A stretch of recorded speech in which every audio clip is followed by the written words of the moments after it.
અમારું કાંઈ હાલવાનું જ નથી, બધી સત્તા સંપત્તિ બધું એનું જ છે, ખેડૂતનું કોઈ છે નહીં, અને વધારે બોલો તો લાઠીચાર્જ કરે.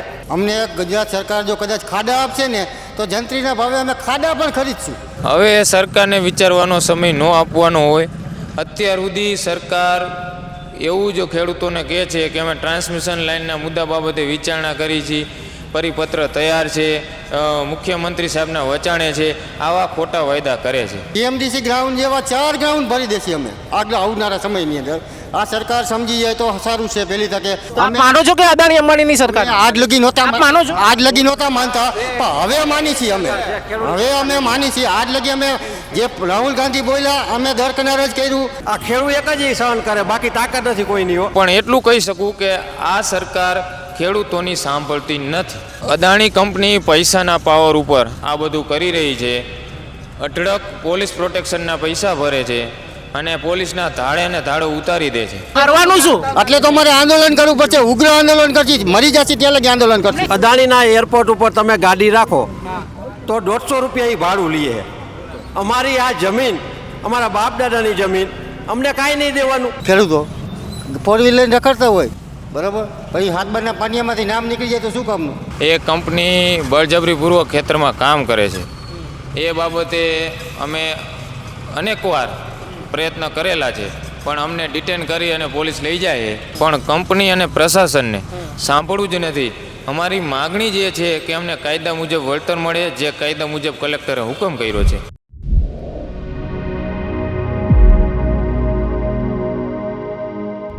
નમસ્કાર દર્શક મિત્રો, ગુજરાત પ્લસ આજે મોરબી જિલ્લાના જેતપર ખાતે આવી પહોંચ્યું છે. જે રીતે સમગ્ર ગુજરાતની અંદર અત્યારે સોશિયલ મીડિયા દ્વારા વિડીયો સામે આવ્યા છે, ખેડૂતોના આંદોલનો થઈ રહ્યા છે. ક્યાંક ને ક્યાંક આજે જે મહાસભા યોજાવાની છે તેને લઈને ચર્ચા કરીશું, ખેડૂતો સાથે ચર્ચા કરીશું. મારી પાછળ તમે જોઈ શકો છો કે તમામ ખેડૂતો બેઠા છે, ત્યારે તેમની સાથે ચર્ચા અને વિચારણા વાત કરીશું કે કઈ રીતનો સમગ્ર મુદ્દો છે અને કઈ રીતનું આગળ કાર્યક્રમ યોજાવાનો છે. અહીંયા જે આંદોલન કરી રહ્યા છે તેમની સાથે આપણે વાત કરીશું. શું નામ છે આપનું? નેહુલ અમૃતિયા. ભાઈ, આજનો જે કાર્યક્રમ છે કઈ રીતનો કાર્યક્રમ છે અને જે ખેડૂતોના સમસ્યા છે એને કઈ રીતે આપ જોઈ રહ્યા છો?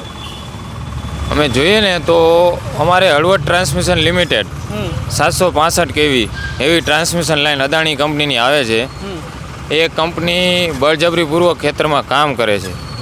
એ બાબતે અમે અનેકવાર પ્રયત્ન કરેલા છે, પણ અમને ડિટેન કરી અને પોલીસ લઈ જાય બરાબર. અંતે અમે આ પ્રશાસનથી થાકીને બરાબર પ્રતિક ઉપવાસ ઉપર કાલ અને આજ ઉતરેલા છે. સવારે 9 થી 6 વાગ્યા સુધી ભાઈઓ, બહેનો અને બાળકો બધાય પ્રતિક ઉપવાસ ઉપર બેસે છે 6 વાગ્યા સુધી સાંજે. કેટલા સમયથી આ મુદ્દો ચાલી રહ્યો છે? કેટલો સમય થયો? આપણે કહી રહ્યા છો કે ઘણા સમયથી આ અદાણીનું જે તમે કહી રહ્યા છો કે વીજ વાયરની કનેક્શનની વાત ચાલી રહી છે, કેટલો સમય થયો? સમય તો જે કામ ચાલુ કરવાનું કર્યું એ 15 થી 20 દિવસ થયા. 15 થી 20 દિવસથી સતત અમે ફાઇટ આપી છીએ કંપની સાથે, પણ કંપની અને પ્રશાસનને સાંભળવું જ નથી.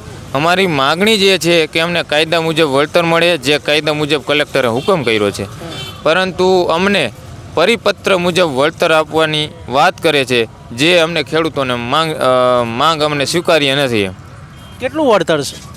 પરિપત્ર મુજબ આવે છે જંત્રીના 200%, અથવા તો તમારી ઓલી બિહારે ડીએલવીસી કમિટી બિહારે, અને એ કમિટીમાં તમામ સરકારી કર્મચારી હોય. ખેડૂતોને એમાં સ્થાન મળતું નથી, એટલે એની રીતે ચોપડે ડીએલવીસી બિહારીને ભાવ નક્કી કરી નાખે છે.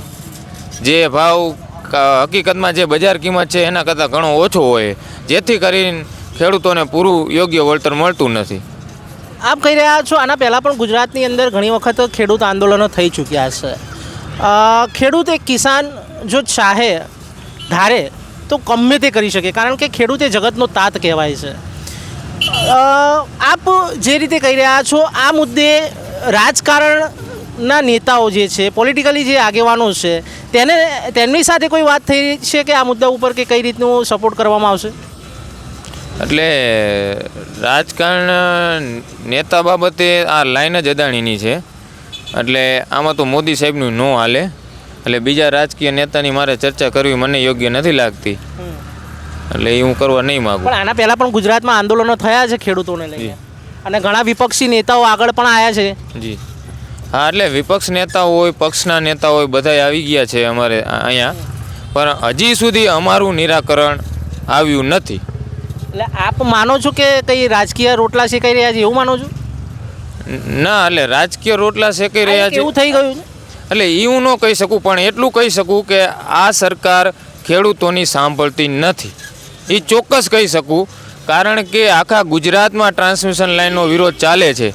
તમે ગમે કોંઢ લઈ લ્યો, સાપકડા લઈ લ્યો, આ જેતપર લઈ લ્યો, ટંકારા લઈ લ્યો, તમામ વિસ્તારમાં ખેડૂતોનો વિરોધ છે. તેમ છતાં આ ગુજરાત સરકાર સાંભળતી નથી. ઉર્જા વિભાગે જે પરિપત્ર કર્યો છે, બરાબર, કાયદો એમ કે છે એને સંપૂર્ણ નુકસાન આપવું જોઈએ, અને તમે પરિપત્ર કંપનીને હિત થાય એવા તમે પરિપત્ર બનાવો, જેથી કરીને ખેડૂતોનું શોષણ થાય છે અને યોગ્ય વળતર મળતું નથી.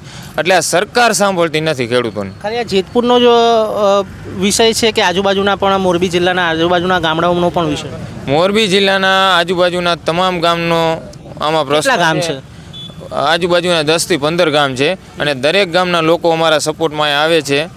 આપણે પ્રતિક ઉપવાસની છાવણીએ દરેક લોકો આવે છે. તો પોલીસ દ્વારા તમે આ કોઈ નિવેદન આપેલું છે? પોલીસને કઈ પરિપત્ર આપેલો છે? કલેક્ટરને કઈ પરિપત્ર આપેલો છે આ મુદ્દે? જી, કલેક્ટરને અમે અઢળક રજૂઆત કરેલી છે. 4 થી 5 મુદતમાં અમે ગયા હતા. 300 થી 400 પન્નાની અમે રાઇટિંગમાં રજૂઆત કરેલી છે, પણ તેમ છતાં કોઈ પણ અમારી રજૂઆતે ધ્યાને લીધા વગર અમે કીધું પણ નથી કે ડીએલવીસી કમિટી બિહારો. કંપનીએ કીધું છે, કંપનીના કહેવાથી કલેક્ટર સાહેબે ડીએલવીસી કમિટી બિહારીને ભાવ નક્કી કરી દીધો છે. આપની સાથે કોઈ ચર્ચા કરવામાં આવી નથી કલેક્ટર દ્વારા? નહીં, ચર્ચા તો કરવામાં આવેલી છે. તો ભાવ કઈ રીતે નક્કી કર્યા કલેક્ટરે? કલેક્ટરે ડીએલવીસી કમિટી બેસાડીને. કમિટી બેસાડીને? હાજી, પરિપત્ર પ્રમાણે. પરિપત્ર પ્રમાણે? હાજી. સોશિયલ મીડિયામાં એવા પણ વિડીયો આવ્યા છે કે ક્યાંક ને ક્યાંક ખેડૂતો અને પોલીસ વચ્ચે પણ ઘર્ષણ જોવા મળ્યું છે ઘણી વખત. એટલે અદાણી કંપની પૈસાના પાવર ઉપર આ બધું કરી રહી છે. અઢળક પોલીસ પ્રોટેક્શનના પૈસા ભરે છે, અને પોલીસના ધાડે ને ધાડો ઉતારી દે છે, અને પોલીસને આગળ કરી પોલીસના ઈશારે, બરાબર, ખેડૂત અને પોલીસ વચ્ચે ઘર્ષણ થાય એવું ઉત્પન્ન કરે છે. કંપની કોઈ પણ કાયદા મુજબ કાર્યવાહી કરતી નથી, એક પણ સેફટી મુજબ કામ કરતી નથી. તમે અત્યારે સ્થળ ઉપર જઈને ચેક કરી શકો, સેફટી રૂલ્સ એન્ડ રેગ્યુલેશન કાંઈ છે જ નહીં. ફક્ત એની મનમાની પ્રમાણે કામ કરે છે, ફક્ત પોલીસ પ્રશાસનને આગળ કરી દે છે, અને ખેડૂત અને પ્રશાસન વચ્ચે સંઘર્ષ થાય છે. હકીકતમાં લડાઈ કંપની અને ખેડૂત વચ્ચેની છે. જે રૂપિયા છે, વળતર છે, એ આપવાનું કામ કંપનીનું છે, પ્રશાસનનું નથી. ગુજરાત સરકારને પણ એની તિજોરીમાંથી પૈસા નથી દેવાના, કે કેન્દ્ર સરકારને એની તિજોરીમાંથી પૈસા નથી દેવાના. પૈસા અદાણી કંપનીને દેવાના છે. તો શું કામને આ પ્રશાસન, આખું તંત્ર એના સપોર્ટમાં છે? અદાણી કંપની વીજ વાયર નાખી રહી છે. અદાણી કંપનીના કોઈ અધિકારી કે કોઈ એની સાથે તમારે વાત થઈ છે કે કોઈને ફોન આવ્યો હોય કે કોઈ રૂબરૂ મળવા આવ્યું હોય? જી, અદાણી કંપનીના એક સુખરામ કરીને છે અને એક મયંક કરીને છે, 2 વ્યક્તિ છે.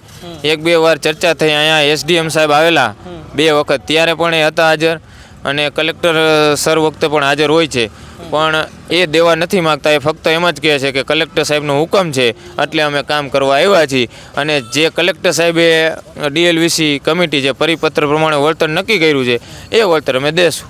અગર આ મુદ્દે કોઈ સમાધાન કે કોઈ રિઝલ્ટ ના મળ્યો તો આવનારા સમયની અંદર તમે શું કરશો? અત્યારે તો અમે પ્રતિક ઉપવાસ છીએ, પછી અમે બધા સાથે ખેડૂતો ભેગા મળીને આગળની રણનીતિ તૈયાર કરશું. કઈ રીતેની રણનીતિ રહેશે આગળ? એટલે રણનીતિમાં તો 15 તારીખે આ ટ્રેક્ટર રેલી જે થવાની છે કિસાન સંઘર્ષ સમિતિ દ્વારા 1111 ટ્રેક્ટર સાથે ગાંધીનગર જવા માટે, જે પરિપત્રમાં સુધારો કરવા માટે, કાયદા મુજબ વળતર આપવા બાબતે, તો એમાં દરેક ખેડૂતો જશે. અને તેમ છતાં જો આનું નિવારણ નહીં આવે તો પછી આગળ અમે ભૂખ હડતાલ પણ કરીશું. કેટલા ખેડૂતો જોડાશે અને કઈ રીતના ટ્રેક્ટરો કેટલા હશે? અત્યારે અમારા ગામની તો હું વાત કરું ને તો દરેક લોકો જેને 1 વીઘા જમીન નથી તે પણ ખેડૂત ભાઈઓ, બહેનો અને બાળકો, તમામ લોકો અમને સાથ સહકાર આપે છે. ખંભાથી ખંભા મિલાવીને અમને સપોર્ટ કરી રહી છે.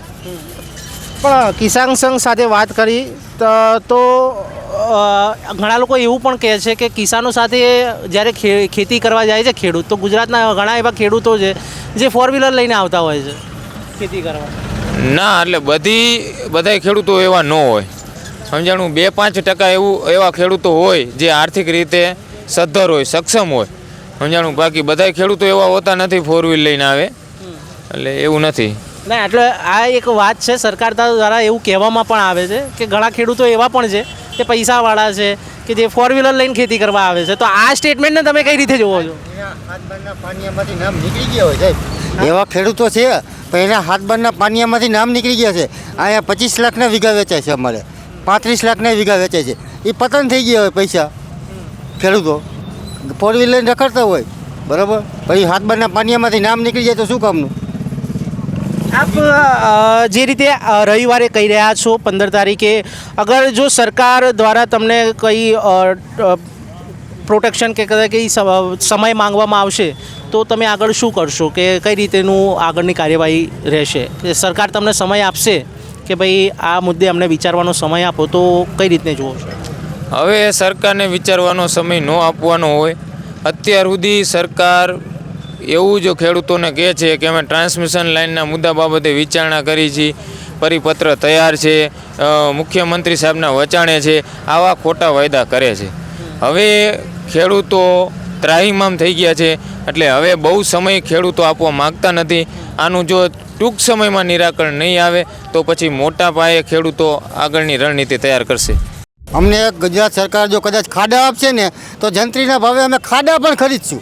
એ બુરીને અમે એમાં ધાન ઉગાવશું ને આ ગુજરાતને આખા ભારત દેશનું અમે અન્ન પેદા કરીને પેટ ભરશું, બરાબર. સરકાર વહેલી તકે સમજી જાય તો સારું છે. નકર 2017માં જે આંદોલન થયું હતું એથી ઉગ્ર આંદોલન 18 વણ કરશે. અને જીએમડીસી ગ્રાઉન્ડ 2017માં અમે ભર્યું હતું પાટીદારો જ ખાલી. આ તો આજકાલે 18 વણનો આ પ્રશ્ન છે, તમામ ગુજરાતની જનતાનો પ્રશ્ન છે ખેડૂતનો. જીએમડીસી ગ્રાઉન્ડ જેવા 4 ગ્રાઉન્ડ ભરી દેશે અમે આગળ આવનારા સમયની અંદર. આ સરકાર સમજી જાય તો સારું છે. પહેલી તકે અમે ખૂબ મત આ સરકારને આપ્યા હોય, ભાજપ સરકારને. આજ સુધી 2000ની સાલથી હું મત દેતો હોઉં ભાજપને, આજ લગી મેં ભાજપને મત આપ્યો હોય. પણ આવનારા સમયમાં નકર અમારે પરિવર્તન લાવવું પડશે. આપને લાગે છે કે જે રીતે વાત કરી રહ્યા છે અન્ય ખેડૂતો કે છેલ્લા 1.5 વર્ષથી આ સમસ્યા ચાલી રહી છે, હજી સુધી કંઈ નિરાકરણ આવ્યું નથી ને હવે આવશે? આ નિરાકરણ તો જો સરકાર લાવે તો આવે, નકર તો કાંઈ ખેડૂતથી તો આવવાનું નથી. અમે જઈએ તો અમને પોલીસવાળા દંડા મારે, અમને અહીંયા આવવા દેતા નથી.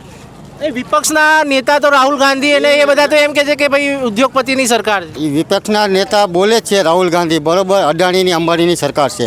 તો આપ માનો છો કે અદાણી અંબાણીની સરકાર છે? આજ લગી નહોતા આપ માનો છો? આજ લગી નહોતા માનતા, પણ હવે માની છીએ અમે.